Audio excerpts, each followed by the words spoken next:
talk a little bit about the risks. I know it's a topic that's being discussed a lot before we get to the opportunities. So just a couple of minutes on that, because I agree it's important. So there are probably at least three classes of risks that one can imagine. One is economic dislocation, jobs becoming redundant, things like that. Another one could be maybe a powerful weapon in the hands of few. One person, for example, a hacker could do probably something equivalent to thousands of hackers before, if they are able to use these tools. And the last maybe which is to some the most concerning, is a system that it gets out of control. Even the people that triggered it to do something can't stop it.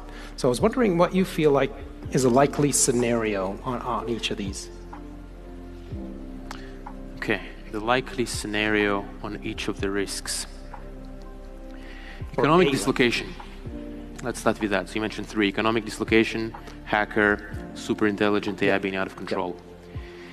Yeah, so economic dislocation indeed, like we already know that there are jobs that are being impacted or they're being affected. In other words, some chunks of the jobs can be done. If you're a programmer, you don't write functions anymore. Copilot writes them for you. If you're an artist, though, it's a bit different, because a big chunk of the artist's economic activity has been taken by some of the image generators. I think that indeed it's going to be not a simple time with respect to jobs, and while new jobs will be created, it's going to be a long period of economic uncertainty. There is an argument to be made that even when we have we have full human level AI, full AGI, people will still have economic activity to do. I don't know whether that's the case, but in either event, we will need to have something that will allow for a soften the blow, to allow for a smoother transition either to the totally new professions that will exist, or even if not, then the government, the social systems will need to keep keen. On the offense question, the hackers, yeah, that's a tricky one. Indeed, AI will be powerful, and it could be used in powerful ways by bad actors. We will need to apply similar frameworks similar to the one we apply with other very powerful and dangerous tools. Now, mind you, we are not talking about the AIs of today. We are talking about as time goes by and the capability keeps increasing, and eventually it goes all the way to here, right? Right now we are here. Today, that's where we are. That's where we're going to get to. When we get to this point, then yeah, it's very powerful technology. It can be used for amazing applications. You can say cure all disease. On the flip side, you can say create a disease. Much more worse than anything that existed before. That'd be bad. So we will need to have structures in place that will control the use of the technology that's powerful.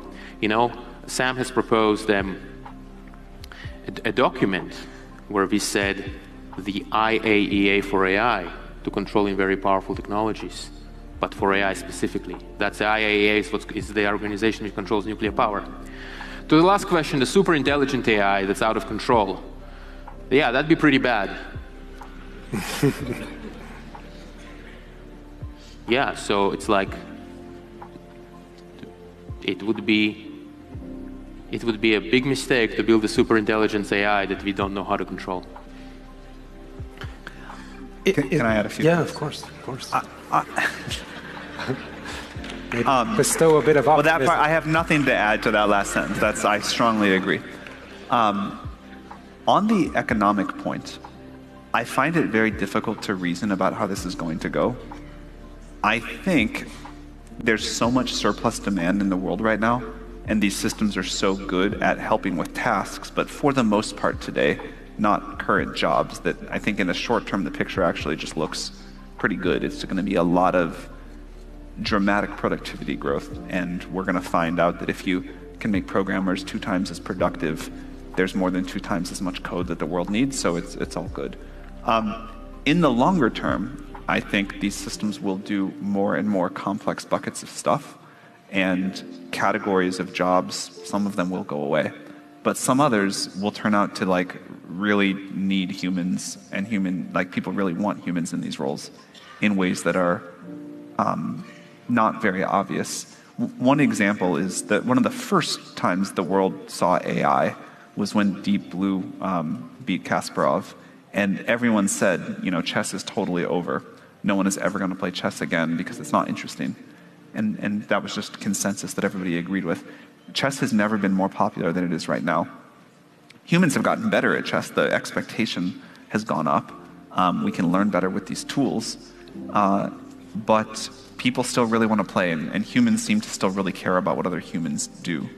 DALL-E can make great art, but people still care about the human behind the art that they want to buy and that sort of we all think is special and valuable. On the chess example, people watch humans play chess more than ever before too, but not very many people watch two AIs play each other. So I think there are just going to be all of these things that are difficult to predict.